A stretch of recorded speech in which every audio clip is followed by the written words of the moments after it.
Hey y'all, this is your girl Rosalind B here today with Realistically Speaking. I have a special guest today. I have the Miss Beautiful Regina Hill, as we know, the commissioner of District 5. There we go. So let me dive into this. I know I haven't been on in a minute, but I hope everyone is having a great day. I hope everyone is paying attention and listening because so many people are quick to judge other people, not knowing the whole story or being judgmental of people or critiquing them, whatever they're going through. Everyone has life struggles. Life is lifing out here. None of us is in position to judge someone else, condemn someone else. If you can't uplift and encourage, then just stay quiet. That's all I got to say. Anyway, y'all, please listen to this interview with open minds and let's learn something about the commissioner, Miss Regina Hill. It may be some things that we don't know about her. We do know that she's in the community. She does a lot for her community. She has a lot of followers that loves her and appreciates what she does. I don't know a lot. So fill us in. Tell us who Regina Hill is before she became commissioner. Oh, wonderful. Thank you, first of all, for you and your team for having me here with Realistically Speaking. I think it's so befitting because I call myself the real Regina Hill. Wow. Just a little girl that grew up in Tavares, Florida, in a wood shack of a mother and a father that was there. Mother got divorced when I was 5 years old. Came over to Orlando, and I was left behind. As you know, in the country, all of us call somebody an auntie, uncle, that really aren't relatives.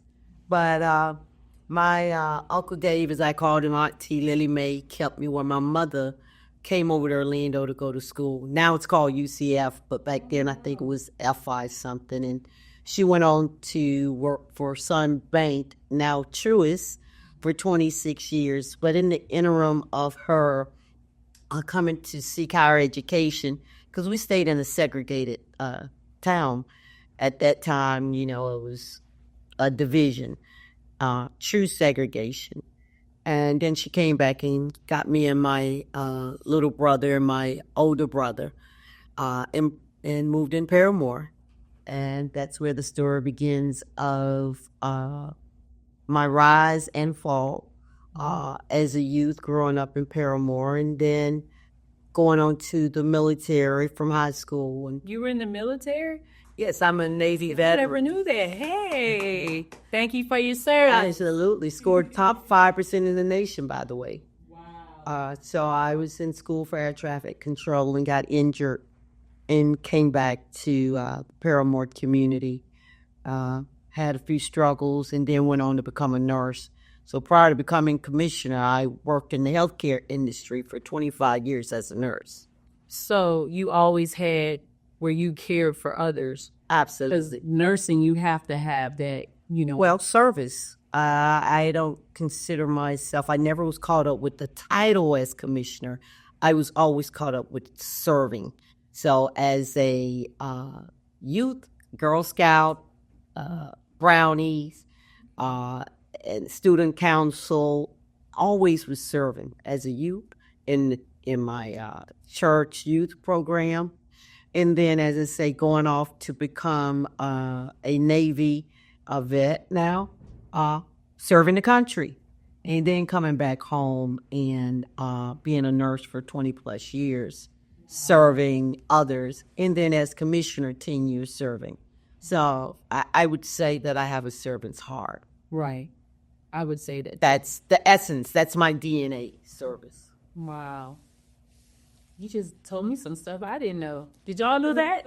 People don't know that I was in the military. Many people don't know that prior to becoming commissioner, I was a nurse for 25 years. Gave up nursing to do this commissioner work full time. So for 7 months, I was serving as commissioner and working 12-hour shifts as a nurse. And I just saw that there was such great need in the capacity of my community to where think it had to be in 2015, I decided to do this commissioner work and community work full time versus dual. Because many of my counterparts, they do both. They do a real job, or entrepreneurs are, on my council, only two of us, well, three actually, did things that was full time, and that was Commissioner Sheehan, myself, and of course, Mayor Dyer, being the mayor, that's full time and overtime. I usually work 60, 70 hours a week. Wow. In that capacity. But, anything that you love doing doesn't seem like work. That's true. Doesn't seem like work to me. That's true. So let me ask you a question, because while you was pursuing all of these goals and careers, you have kids as well. Absolutely. I was a single parent day one. So I did. I raised my kids alone, and I went to college while raising them. But I was fortunate to have my father and brother that I cared for also live with me to help through that child care component. And I had a phenomenal mother. Wow. My mother was always there for me, whether it was to transport me when I didn't have. Now, these were the earlier days when I was trying to turn it all back around, because, after I came home from the military, that had to be in the early 90s. Things were different in Paramore. Right. Yeah, it was a lot different. A lot different. And there was a lot of enticement for those that did not have. Right. So there were a lot of barriers. There were a lot of great things, but there was some negative things. That was the epidemic of crack cocaine coming to the city of Orlando, and poor kids wanting some of the luxuries that money and all those things bought. So unfortunately, I got arrested a few times trying to go be a go-getter, wanting great things, But in 90, when I got pregnant with my daughter, was the beginning of my transition. So for 2 years, I lost my mind. Yeah. After coming home from the service. And then after I got pregnant with Arvani, I recall being homeless and back in my mother's apartment, and now on the Rolls of Welfare with 2 kids, which is my two sons, and now pregnant with this little girl. And I remember my mother being very disappointed, because many of my friends now were at Dillard, Howard, off in college, getting ready to be these great, productive citizens when they come home. Because I had all gifted courses at Jones. So I was in courses with kids that their parents were doctors, lawyers of Black Orlando, teachers, but I was a girl from Paramore, right, that didn't have some of the opportunities that those kids were offered. And my mother being a banker, she was quite disappointed that I had chose the wrong path. So when I got pregnant with Bonnie, I decided I didn't want my daughter to be what I had become. Wow. Because I knew I was having a little girl, right? And so I wanted to do things a little bit different. I had the intellect, right, but I had veered off path. And so I went to welfare. So got food stamps instead of hustling. I just said, you know what? I'm going to have to take some subsidies in order to get where I need to go. So I knew that they had a program. If you were on food stamps or welfare, they would send you to college or get you a skill set. And that's what I took advantage of. And then went on and got on Section 8. They had a program called Operation Bootstrap. And Operation Bootstrap was they would give you subsidized housing, HUD would, and they would give you child care, or C. But you had to get a job also while you went to school. But with that, you would pay a portion of your rent. And with that portion of your rent, they put it in an escrow account. and you only had 4 years to get all your crap together, right? And that fourth year, they would give you those monies from that escrow account for a down payment on a home. Wow. So now I've graduated college. Now I have these 4 years of escrow funds. And that's how I bought my first home in 1997. Yeah. When I'm working in the capacity of a community leader, I only use the blueprint from which I built for myself to grow out of Right. situations and circumstances. It's called life experiences. Right. That now, even though it might have been some gray area there with trials, some tribulations, I now take my life experiences and create opportunities for others because I can identify what many of before. Even being a business owner, I had a construction company for about 5 years. Wow. Where I gave construction jobs to men to take care of their families, and it was R.R. Jewell. I said, R.R. Jewell? Why R.R. Jewell? Regina's a rare jewel constructing. Wow. And so I understood business, I understood contracts, I understood bids. So God created that for down the road. Because as commissioner, I needed to know all those things. So as you stated, when people condemn or whatever, what people trials and it was, I understand it wasn't for me, but it was for a time such as where God was taking me to for others. Wow. Let me ask you this. So the day that you became Commissioner Regina Hill, how did that feel? What did that feel like? Well, we can talk about the day that I became commissioner in 2014, but I want to talk about a little bit prior to that. Okay. Because I didn't run to be commissioner, I ran to be a part of effective change. Because though there was a lot of things happening in District 5, there was a lot of buildings being built, there was arenas, there was but I didn't see people being built. The district was growing, but the people were stagnant. Right? I had moved on. I had a great life when I became commissioner. Things got worse when I decided to run. Because they say, I dare somebody like her to even have the audacity to think that they could be a commissioner or be a leader in this city. She's a convicted felon. She's been arrested multiple times, but they didn't talk about the 25 years that I had been in the medical field. Right. They talked about my past. So I had to be now publicly humiliated.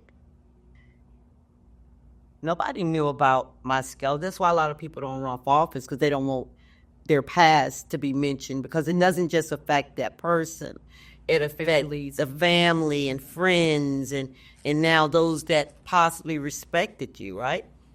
And so every other day I was on the news of being portrayed of this person that I had outgrown decades ago. I was talked about, ridiculed. So the day that I became, when I ran, and I ran against one of the most powerful families in Central Florida, because District 5 is the most powerful district in Central Florida. You got all the venues, you got, economic development, you got CRA. It's part of downtown Orlando. It's not just Paramore. Paramore, right. Yeah, it's the largest district and the most economical engine in Central Florida. So we were talking about power and not just people. So there's somebody, as they say, from Paramore to think that, right? You had to come from pedigree once upon a time in order to be in those positions of influence and power. So the day that I won, I didn't think about Regina Hill winning. I thought the people have won.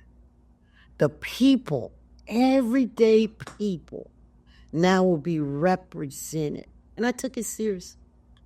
I still work with the powers that be. And that's what I pride myself on, is bringing people together. Because remember now, me being the nurse all that time, when I walked in the room to care for a patient, I didn't care if they were Republican. I didn't care if they were Democrat. I didn't care if they was atheist. I didn't care if they were independent. I didn't care if they were Christians. I knew God had sent me to take care of someone.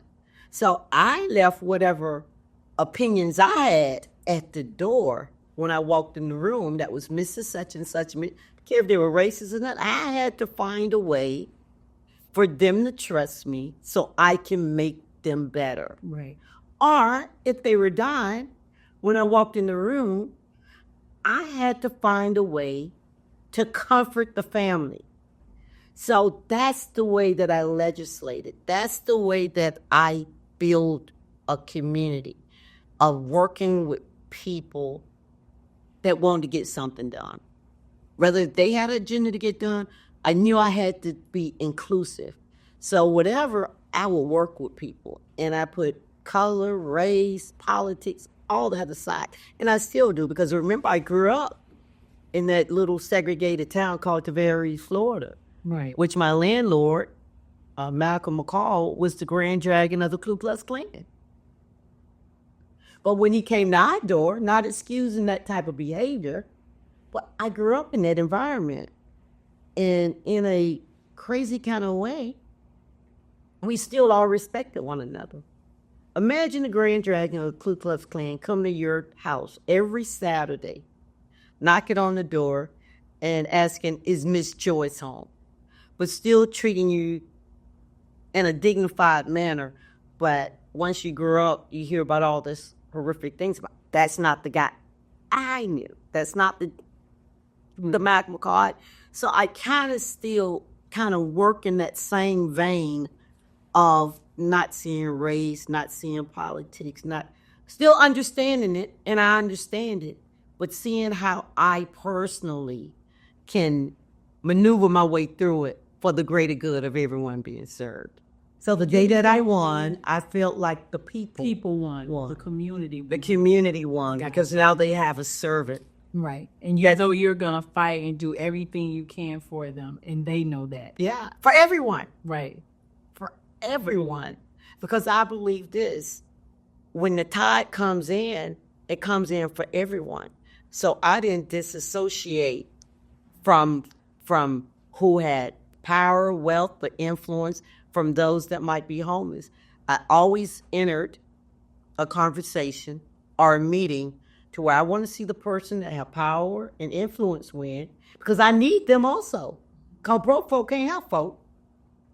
So I needed what they had, and I needed to penetrate their heart and mindset to help me help the common man, right? Mm-hmm. So I think that I made everybody better, even the person that might have never even saw humanity the way that I lived humanity.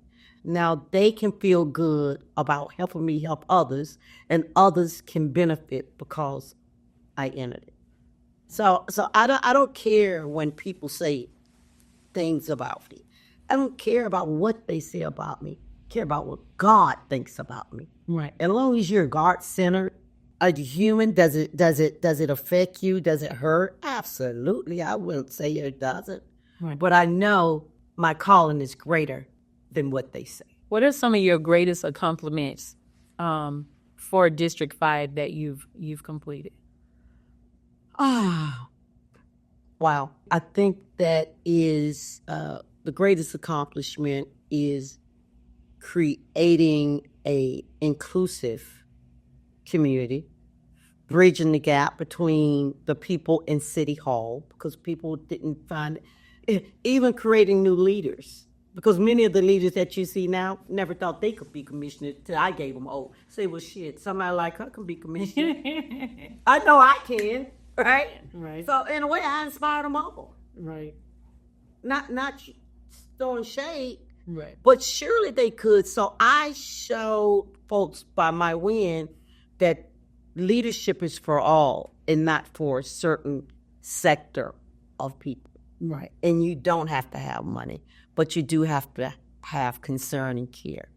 The other thing I think that will be one of mine is that during my tenure with the support of Mayor Dyer and Council is that we really in 2015 honed in on homelessness because all the homeless really was centralized in District 5 and putting funds and efforts toward permanent supportive housing. It's coming along well, and millions and community partners are really excelling in that. Still got a long way to go, but we always got to know the homeless will always be with us. So we always have to continue to pour and support those that are experiencing that. But I don't believe in just giving handouts. I believe in giving handouts, and it should be earned. Well, I had to pick myself up by my bootstraps.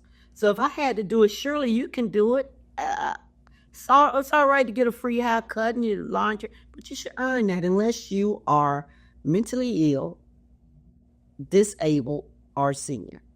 But everyday folks, they need to earn some of these things, incentives because sometimes those incentives can be a hindrance. Right.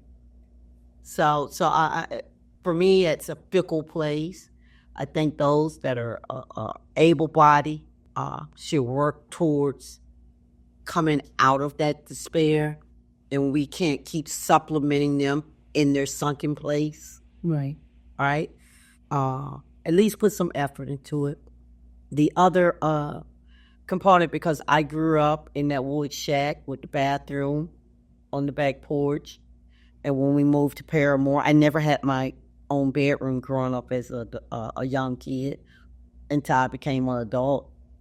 Never had central air and heat, proper plumbing, right? My mom was a single parent, so I didn't stay in a house. So that was one of the things I wanted to transform in the district, that everybody had adequate housing, that little girls and boys could go home and be proud that they stayed in a place that truly represented a home, right? Because I do believe in order to heal and build people, you got to put them in a safe environment. You got to put them in an adequate place where mold is not lead-based paint. It's not mold and infestation with rats and roaches. So that was one of the things I appreciate Mayor Dyer when I first came in 2014, gave him my 100-day plan in it, and it spoke to the fact. It's blueprint right there. Affordable housing, urban gardens. So got all kind of urban gardens, growing organic vegetables and fruits throughout District 5, urban farms that's being implemented because I knew in West Side there was a food insecurities, and most of the kids and adults and seniors, most of them at that time got their vegetables out of a can, right? High in sodium. When we had all these health disparities, but now because of the partnerships and the gardens that have been created, organic food and urban farms is prevalent throughout District 5, right? So for me, that was, and then bringing clinics to District 5 with community partners. So we have a multitude of affordable medical facilities there. So for me, that was key. Partnerships, building these great partners. Yeah. Wow. Seems like you've done a lot for District 5. Well, District 5 has done a lot for me. It's not what I've done for them. For me, it's people, right? It's people. Lives have been impacted. When I see people that were sleeping on the sidewalk in tents, and now because of the housing that I was able to assist in building there inside of there. When I see a person that possibly didn't have a career because of the vocational training and opportunities that I helped put in place, now they went from being homeless to making $70,000 to $80,000 a year through some of the trades. When I see that kids possibly never knew what a college looked like. Now they got them right outside their front door. Those are the things, when people feel as if they would never be a homeowner. Nobody in their family ever had a dream of owning a home because they all stayed in Section 8 housing. And now they're the first ones in their family to own a home and now create true wealth. That's that.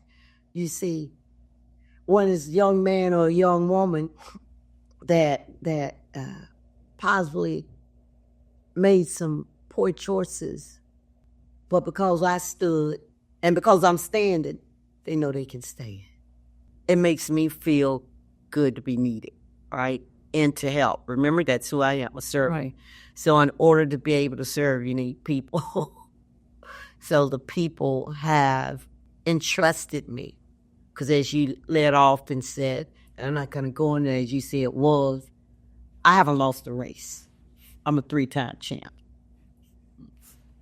No, I haven't lost a race. I have been reelected. I won once and reelected twice. Righty. First time I beat a Goliath. Second time I had 10 opponents and won without a runoff. That's never been done before. And the second time, I won by 73%. So they've given me their stamp of approval. I'm suspended. I haven't been removed until I'm exonerated. And that's why I leave that. So when people say she was, no, I am. Right. The current person is interim, right? Right. And this is ongoing. So, and the other thing, we still call President Obama, right? Right. We still call folks that have served in office by their official title, whether they retired or they lost the race. So why folks still want to say Regina Hill? I'm always going to be commissioner no matter what. It's just the way, that people want to look at it when it's me. Right. We call people by their elected service. We still, call folk Commissioner Butler, Commissioner Eames, Mayor this, Mayor that, Chief of Police, Chief this. So it's the same thing that applies. Absolutely. I earned that, and I worked hard for it. I don't mind people calling me whatever you want to call me, but put some respect on that. There's some honor due. There's a lot that came under my leadership, but God's not finished yet. That has been transformative change. You go down on the other end of Paramore and look at all those multi-family apartments that's been built. We call Creative Village. Under my leadership, a university, UCF is in Paramore, Valencia is in Paramore, a business incubator is there, vocational training is there. In Mercy Drive, I've transformed that area where there's all affordable housing and now youth programs and medical facilities. Paramore's been transformed, affordable housing. No displacement, no gentrification. Mm-hmm. Now a minority business can go in and get almost $300,000 to start a business without paying the pay. They can talk about Regina Hill. They can't talk about the work. So Commissioner Regina Hill. Absolutely. Say it like you mean it. So Commissioner Regina Hill. So what do you see for District 5 in the future? Well, there's a lot of great things that's currently happening because a lot of the work has already been put in, but there's a lot of great things that's happening. See more multi-family housing that's already on the slate. See more home ownership that's already been going on right now. There's 10 current homes there in that Paramore area. But a lot of business development and continued success with our youth programs. Under my leadership, I think it's something that I want to highlight that I think is very important is something we call CVI. It's a gang interrupt program. Okay. Under the great partnership of Desmond Meade and FRCC. We traveled for a few years, California, Boston, different places, to see how we could change the mindset of those that were going to potentially get murdered or be murderers. And had to get the buy-in from law enforcement, also our mayors, two mayors, mostly Mayor Dyer, because we implemented it in the city of Orlando and our recreation department, and figured out who would potentially be those people that not necessarily we targeted, but we want to go out and help for prevention reasons. And with that, put some mental health programs together, some vocational programs together, and something that we call peer mentors. And went back to those that had been a part of that lifestyle, that were adult men now, and had transformed their lives to go back and be buddies. And we see now through that program, fast forward 3 years later, that murders have gone down, shootings have gone down, but it took the collaborative efforts of law enforcement and city of Orlando in the community. So, that's something I truly think is one of my success stories, and it came from the vision of now deceased Lieutenant Deborah Clayton. She was one of my liaisons in the community, but she was a sergeant at that time. And it was called Regina Hill. And so that was high on my priority, is bridging the gap of law enforcement in the community to where they were one and the same, because they are one and the same. And so now I think that because of those efforts from our, at that time, Chief Mina, then it was passed on to Roland, and now Chief Eric Smith, and Mayor Dyer, and myself in District 5, that we have a great community policing program.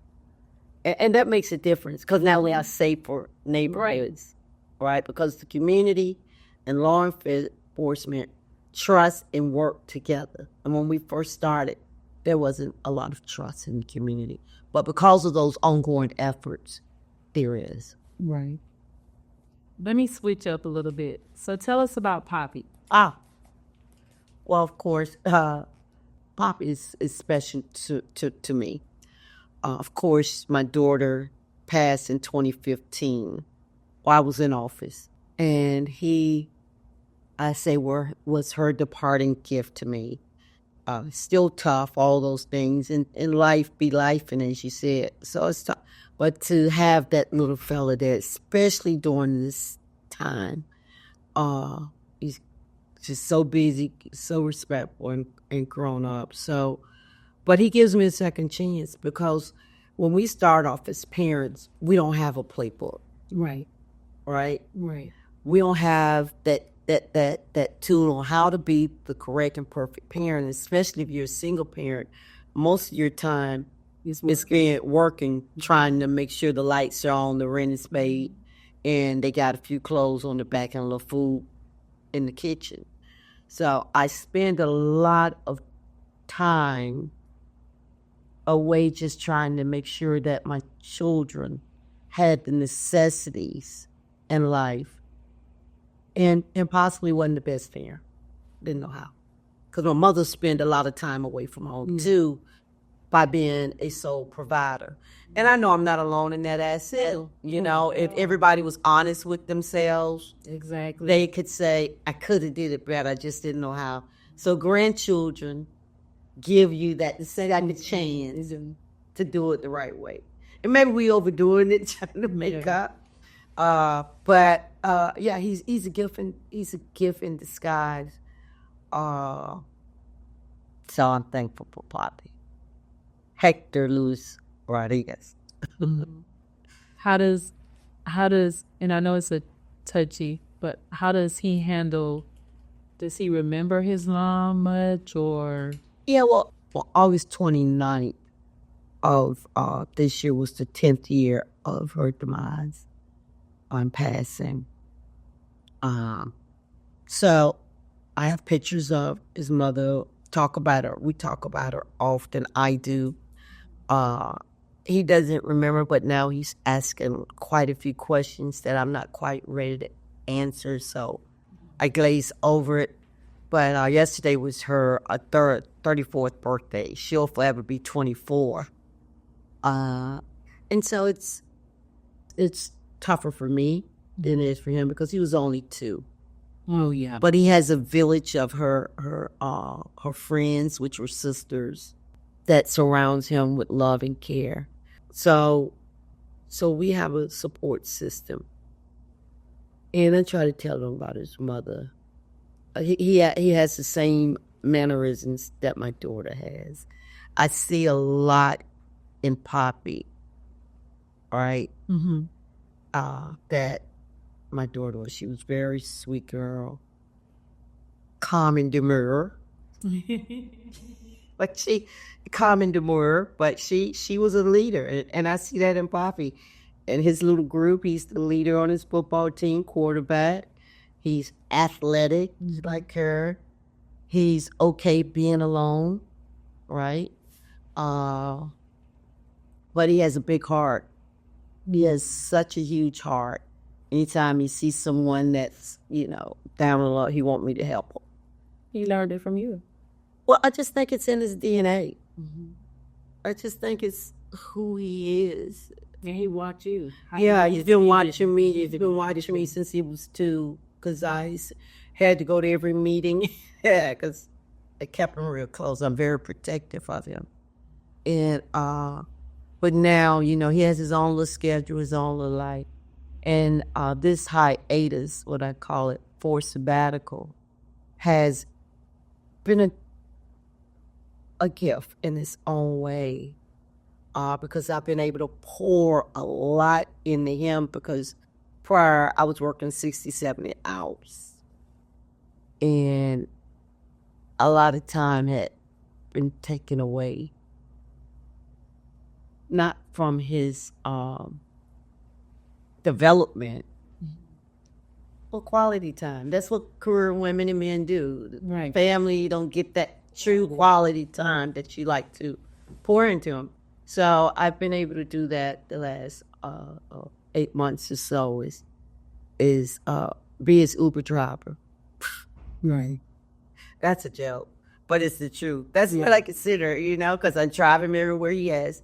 Right now, he has basketball and football. He has theater. So he lives a very active lifestyle. So you don't have time to ponder on things. I saw a live that you did one day, and you opened the door to a house and you walked in, and it was chaos.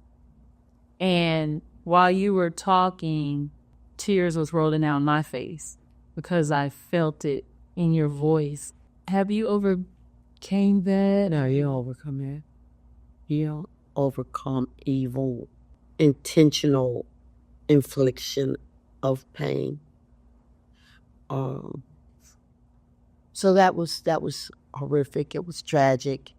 As I stated, it's still all that's still ongoing, but not the case part, but just watching you walk through. Yeah, I know it, but it's all one and the same. Okay. It's all one and the same, but the pain, the hurt, the trauma that was felt or being experienced is real. But you have to give it to God and therapy. I'm not afraid to say that I'm currently in therapy. You gotta be. You can't go through certain things alone. You do have to reach out to get help. When you grow up in a trauma-filled community, because everybody from where I'm from got some type of urban trauma, Right. if they admit it. And we just get used to life and it becomes the norm. Trauma becomes the norm. Yeah. But don't make it okay. Right. And then when there's a constant pouring and intentional infliction of pain. You can't be so strong to where you become so weak and you can't pull yourself back up. And you fall so deep in this black hole to where you can't find your way out anymore. So when you see or you feel like you're sinking in this dark hole, you got to go somewhere where people can be that conduit of light. Though it still might be dim, at least there's light. Light, right. And you go, and I promote, and that was something as I said, I promote folks going to get help, mental health. Even if you have to get on some medication to balance things off. We as a people, especially Black people, don't do that enough. And we usually, sink so far to where it's everything around us now is dark. So yeah, you saw that. I'm still experiencing that type of, trauma from that. If I may say, I still haven't found my brother's ashes. That was a pain, that think about daily, almost like to lose a whole body. Mm-hmm. But, I got to deal with that. Right. And it's funny because I was talking with Mr. McShann about mental health, and him and I was having this same conversation about mental health. And I've been in a dark place before, like I said, when I lost my dad and I lost my brother and my cousin, like back to back in the same year. And I was in a dark place. I didn't realize I was depressed. All I know, I was binge eating. I didn't want to be around anybody. So, and he was saying that we need to have maybe a segment about mental health and, talk about especially the holiday season coming upon, you think about, good days, bad days.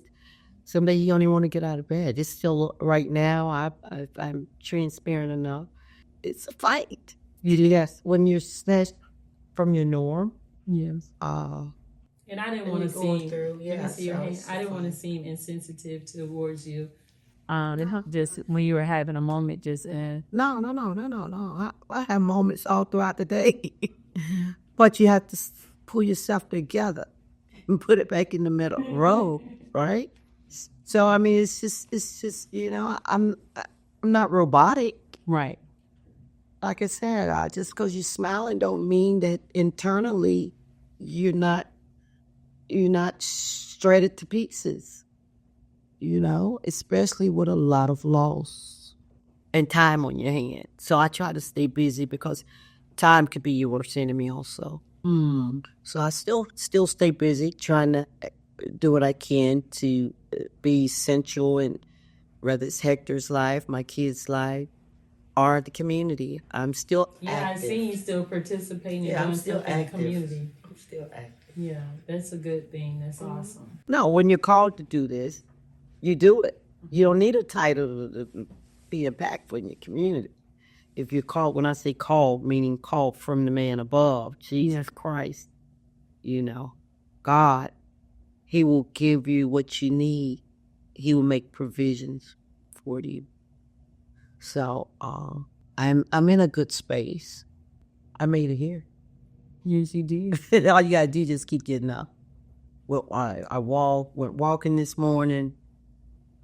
Went back, took a shower, got here, and that's what you do. You just get up and keep it moving. It's when you stop. Mm-hmm. It's when you got to proud, and not be so proud not to share your story, because you don't go through life and life challenges and this journey for yourself. It can help someone else. You can help others. So that's the way I live. I live life openly. Sometimes I pop off.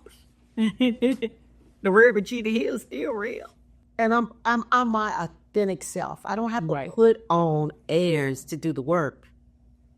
I'm okay with who I am. Amen. But not who people think I should be. There you go. So, Commissioner Regina Hill, It's hard being someone else. It's easier when you can be yourself. y'all hear me? I keep saying Commissioner. You got to. I mean, I get the message. You can call me Gina. I really don't care what folks call me. I just had to correct you so you won't be wrong. Right. Call me Gina. You can call me whatever. I'm not caught up in that. Right. Right? So it did me well about it. The only reason I said that, so we're talking to an audience because they might not know. Right. And you didn't know. There you go. But you don't have to keep saying, I don't care about that because I'm okay with me. Right. No, I was just saying it for people that's coming on later, whatever. Okay then. You know, cause you gotta remember sometimes people don't catch the show at the beginning, but you know. No, what you said, y'all hear me. Yeah, I know you. Keep it real, OG. But what does Commissioner Regina Hill want to leave us with today? Let love be your highest goal. Not material things, not stuff, not jobs, not titles. Because when you're effectively working in a love space, everything else will take care of itself. And you'll be whole. Love makes us whole, not stuff. See, when they take the stuff and they take the titles and they take the job, and that's all that made you, you're empty. But if you've always led with love and you've always given love, it will be reciprocated to you. See, because I led with love, as you see, the people still love me. Mm-hmm.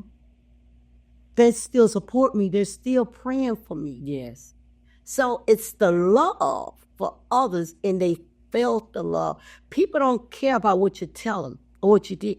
They care about how you made them feel. That's true. And if they felt the love, that's until the grave. You see, love is eternal. Right. So that's why I say, let love be your highest goal. When you're here or when you're gone, people will say, you know what? She loved us.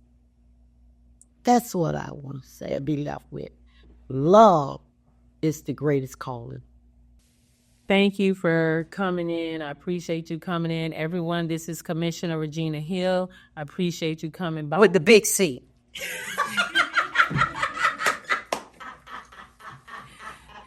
And I learned some stuff today that I didn't know. And so I'm sure a lot of you out there learned some stuff today about Commissioner Regina Hill that you didn't know. So I hope that there's a lot of great things going on in the city. I would employ them to reach out, especially if they're in District 5, to see what's going on and what programs are available that can continue to transform their lives. Because see, these jobs come and go, but the work remains and policy remains. So I'm glad that there's policies in place that will assist people along the way, no matter who's there.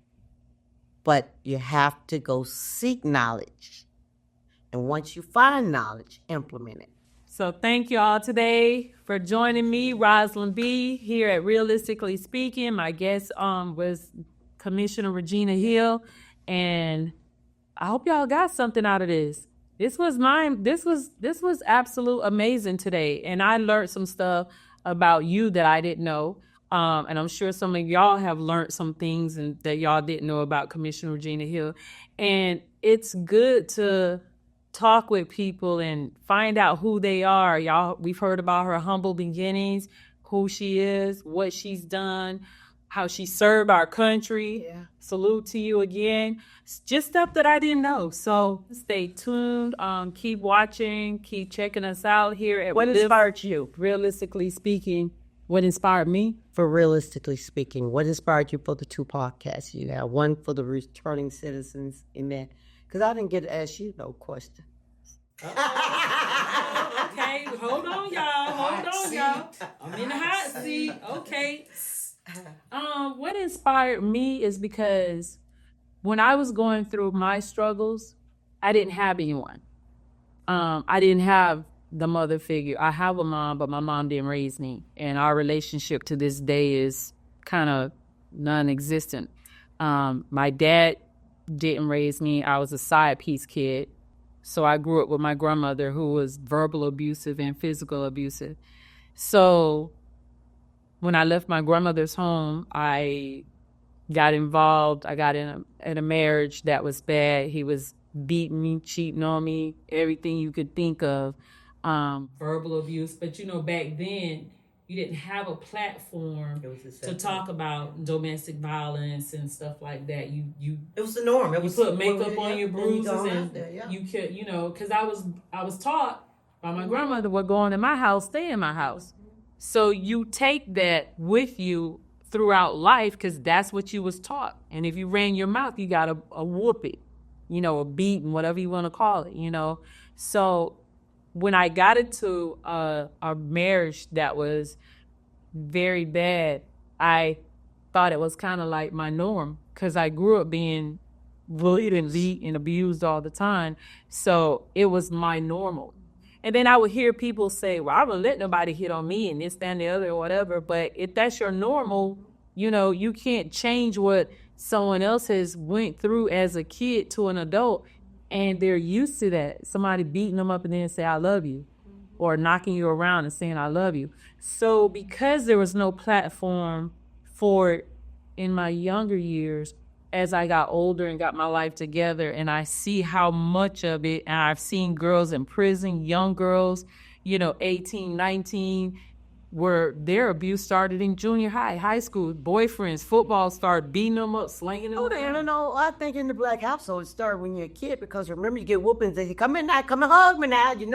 I'm beating you because I love you. Yeah. So we were in certain environments groomed to think that when someone beat us, it's okay. It's not just okay. It's from a loving place. Mm-hmm. And so we're conditioned that that's for our own good or we did something wrong. Yeah. And that's it. And so I wanted to shed light. That's why I did the movie and my book, to shed light on this situation so that people can know that that's not life, that's not love. And when you don't know your self-worth, it's even worse because you feel like you deserve that or you feel like that's what life is. And it's not. Oh, no. I told you that my mother and father divorced when I was 5 years old. I remember running down the dirt roads of Tavares, Florida with my dad chasing us. Me and my mother, my brother's in the crib. Him beating up my mother. And I have scars on my back from 4 years old from being beat with a fan belt. I love my dad. I went on to care for him. Me too. Me till he passed. But that was still there. I took care of him for about 20 years, but we never formed that bond and that relationship. And, so there's a whole lot of things to layers of life. And so one sit down won't do it, but the book ain't finished yet. Well, I had somebody else tell me that. So part 2 of my movie is coming out next year. So we are doing part 2 to it because like you said, it's layers and life is still life and it didn't end there. It still continues on, even when our kids and our grandkids and stuff. So it's an everyday struggle sometimes, And we all have a story. So I thank you for bringing me on to Realistically Speaking, to bring a little reality to your show and a little realness mixed up with it. You like a real G, the real Ross. Yeah, so thank you, Ross. Thank you. All right, y'all. So I'm out of here. Y'all take care till next time. And remember, uplift, encourage, be a change for someone. If you can't help them, don't hurt them. It's enough of that going on. So until next time, this is Hey, this your girl, Rosalind B. Realistically Speaking. Y'all have a good one.